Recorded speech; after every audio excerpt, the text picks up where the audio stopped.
So, have you ever caught yourself wondering why most of our big commitments just completely dissolve by like day 3?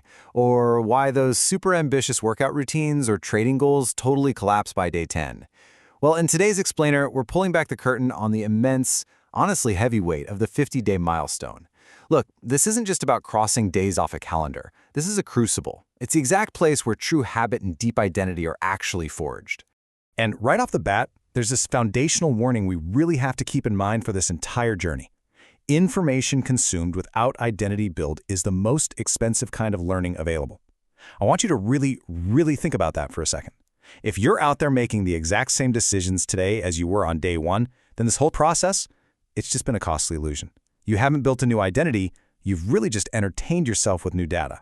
Which brings us to part 1, the science of the slog, where we'll look at the neuroscience of habits.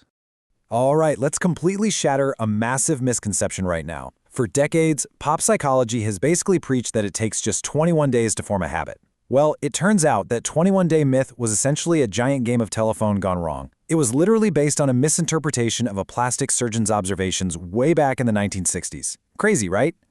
To find the actual truth, we have to look at Filippo Lalli's rigorous 2010 study from University College London on true habit formation. And the real magic number from that study? It's 66. Yep, 66 days is the true average required for actually consolidating those neural pathways. And honestly, this is incredibly validating. It means that at the 50-day mark, you are right smack in the messy middle. The shiny novelty is entirely gone, but the cement hasn't quite dried on your new identity yet. So the crucial takeaway lies right here in this midpoint reality. Like we said, the novelty completely gone. Your progress probably feels totally invisible. And worst of all, your mind is quietly, persistently begging for relaxation, whispering that you've worked hard enough and you deserve a break. But you have to remember, your neural pathways are still forming. So while your feelings are practically screaming for a break, your actual identity is just now being written through that daily repetition. You absolutely cannot interrupt this formation. Moving on to part 2, Aurelius at the midpoint, the Stoic precedent. Marcus Aurelius didn't write his famous meditations as some eager novice, full of starting line enthusiasm. Not at all. He wrote it right in the middle. He wrote it after years and years of governing, completely surrounded by grueling wars, bitter betrayals, the tragic loss of his own children, and just the compounding, relentless weight of massive responsibility. And I think this just brilliantly illustrates our core theme here. When he wrote, "You have power over your mind, not outside events," he wasn't recording some sudden, shiny new discovery. He wasn't having this magical epiphany. No.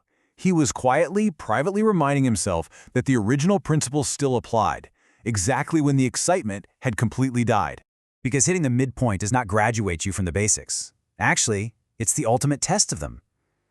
Architecture is still discipline. Ego is still your primary opponent. Patience is still your edge. Comfort is still decay. And fear still constantly disguises itself as logic. This whole stage really just tests whether these fundamentals have become hardwired into your reflexes. It tests if you can execute them under intense pressure without even having to think about them. Now let's jump into part 3, the 7-question audit, where we start measuring change. Okay, now it's time for the mirror. We're going to look really closely at these specific themes. We're talking everything from your visible, trackable trading behaviors to whether you've actually built structural defenses against your worst impulses, rather than, just relying on sheer exhaustible willpower. We're also looking at your evolving relationship with losses, whether your journaling is selective or complete, your ideas pending implementation, and your literal process adherence rate. The whole goal here is to measure the absolute gap between who you were and who you are right now. Which brings us to probably the most piercing question you can ask yourself. Are you learning or are you changing? Seriously, I want you to pause and ask yourself this regarding all those themes we just covered. Have you actually built structural defenses against your worst habits, or are you just comfortably collecting new information? Because, let's be real, learning without behavioral change is really just entertainment. Let's make this highly practical for a second. Compare how a losing trade or major setback felt on day 1 versus how it feels right now on day 50. Is there an actual measurable difference in your emotional regulation? And ask yourself honestly, are you journaling and reflecting after every single session, or are you only doing it after the ones that feel good and stroke your ego? Because a habit of selective reflection isn't a habit at all.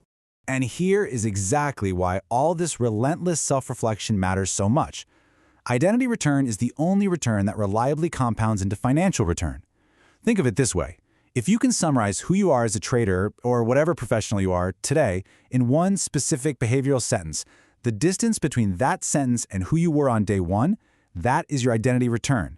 It's literally the only foundation that sustains long-term permanent success.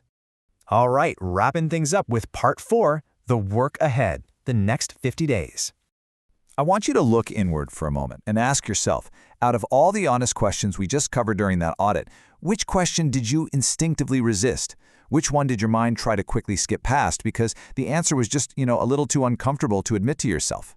Well, that uncomfortable, resisted answer, that is the exact roadmap for your next 50 days. You have to acknowledge it, recommit to the slog, and keep going.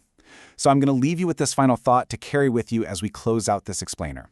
Are you going to let the psychological exhaustion of the midpoint break you, or will you use this exact friction to finally forge the identity you set out to build on day one? The choice for the next 50 days is entirely yours.